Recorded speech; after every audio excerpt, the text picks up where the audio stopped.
Throughout his career, Uncle Roger, aka stand-up comedian Nigel Ng, has made a career out of humiliating chefs and has had many victims. The first being on the 8th of July 2020, uploading a video to his YouTube channel titled Uncle Roger Disgusted by This Egg Fried Rice Video. It was basically a video roasting the BBC's tutorial on how to cook egg fried rice. You killing me, woman! Hiya! She draining rice with colander. Hiya!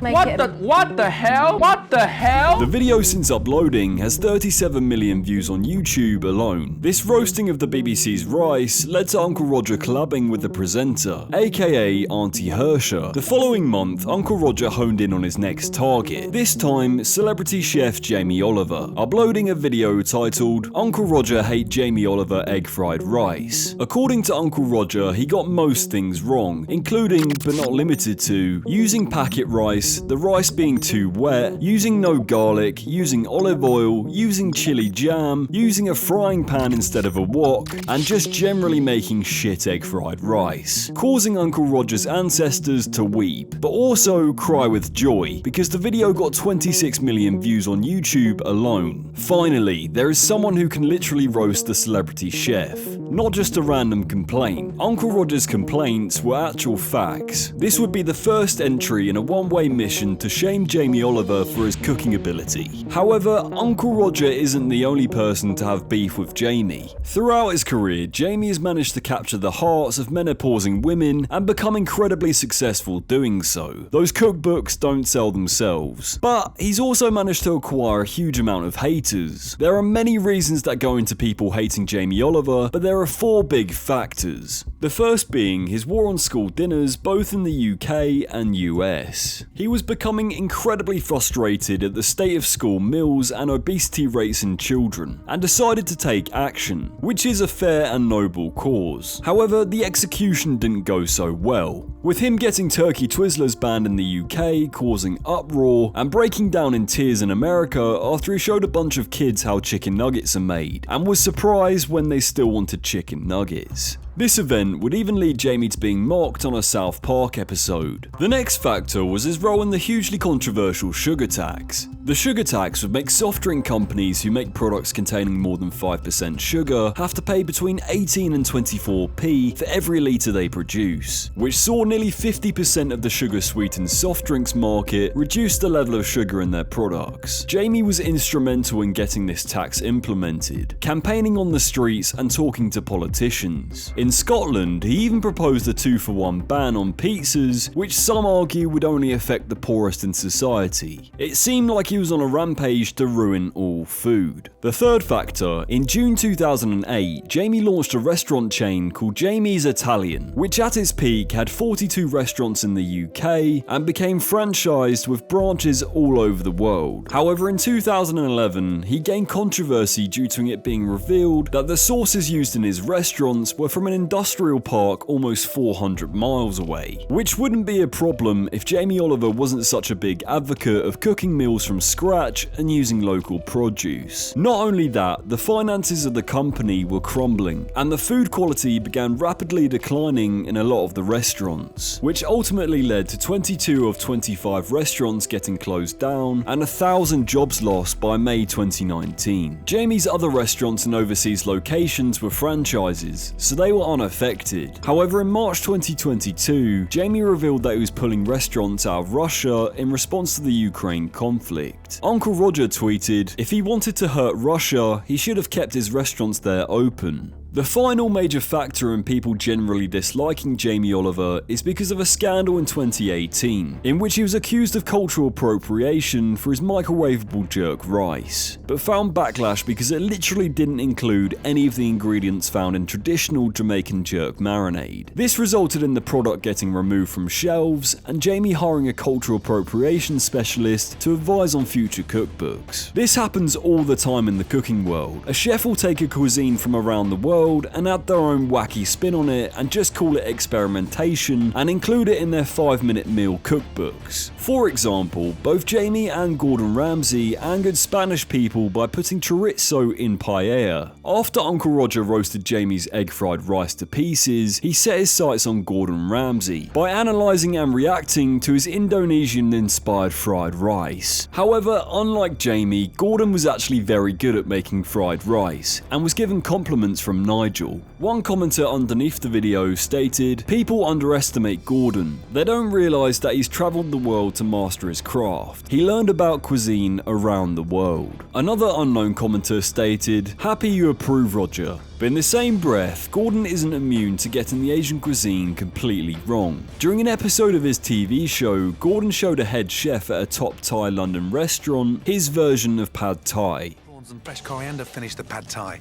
But what will Chan think of my quick and easy version of this classic? And then some peanuts around the outside.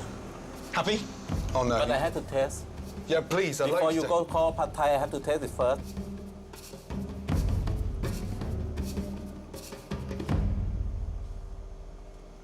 What do you want to know from me? Ask me. Well, how is it? Oh no, look at that face. This is not pad thai at all. This is not pad No. thai. No. Pad thai have to be sweet, sour, and salty. I think that doesn't taste too bad. It's not perfect. For you, but not for me. On the 31st of January 2021, Uncle Roger would deliver his next analysis of Jamie Oliver's Asian cooking. This time seeming like he had learned from his mistakes, using actual rice instead of packet rice, but still mostly fucking up the sauce for the fish. Despite Uncle Roger's reviews getting hundreds of millions of views across platforms, Jamie still didn't acknowledge Uncle Roger. This would lead to an Uncle Roger roasting for the third time, this time watching him make ramen. As predicted, the methods, technique, and some of the ingredients were just plain wrong, most notably using soba noodles when claiming to make ramen. As a Japanese, my soul is crushed. He unnecessarily killed the miso, leaves pork belly unflavoured, puts on raw bean sprouts, uses soba noodles and says it's ramen. Jamie Oliver, you need to come to Japan and eat real ramen. Over the next 2 years, Uncle Roger cemented Jamie as his arch nemesis by creating 5 more roasting videos, critiquing his green and red Thai curries, butter chicken, and even being held hostage to review his Indonesian salad. It was during this period Uncle Roger met Gordon Ramsay in real life for the first time. Hello, niece and nephew. The walk fuckboy, Uncle Gordon.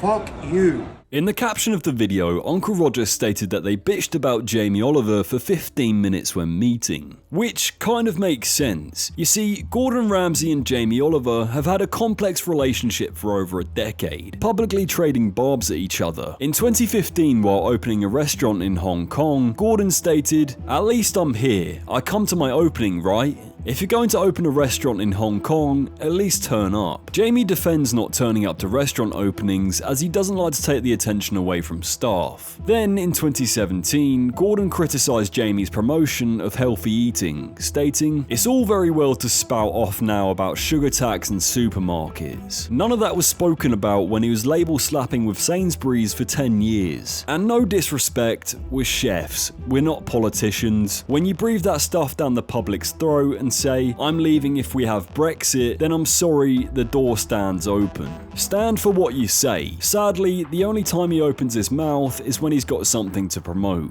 Despite this, the two supposedly squashed their beef in 2019 when Gordon appeared on the Jonathan Ross show and talked about the fall of Jamie's restaurant empire, offering his sympathies. Jamie's been targeted throughout Uncle Roger's catalogue of videos. However, in January 2024, Uncle Roger took things to the next level and uploaded a video reacting to Jamie Oliver's lamb curry song with world-famous music producer Benny Blanco. The lamb curry song, aka Give It To Me Hot, was a lyrical version of a recipe that really just sounded like a white guy with puka shells heard reggae music once and tried to make a song. It was written to be part of Jamie's live cooking shows, where essentially he would cook the dish as the song lyrics were playing. It's all quite perplexing really. 1, the fact that at one point in time people would pay money to watch this. 2, he made a reggae song. And 3, he made a reggae song for a lamb curry that isn't even a Jamaican lamb curry. The following week, Uncle Roger created a Jamie Oliver diss track with the help of Benny Blanco, with all proceeds going to the food charity that Jamie works with. But to this day, Jamie has never acknowledged Uncle Roger, which is fine obviously. Not everyone has to be involved in internet theatrics, but it does unfortunately lead people to believe he's taking it personally, or just doesn't see the funny side to it maybe. Which, again, doesn't really help his public persona to people outside of the unseasoned food lovers and menopausing women category. Will Jamie ever respond? Who knows? Thank you so much for watching this video, I really do appreciate it. Make sure to follow me on all of my socials at Phat Mima, like, subscribe, and comment below what you want to see next.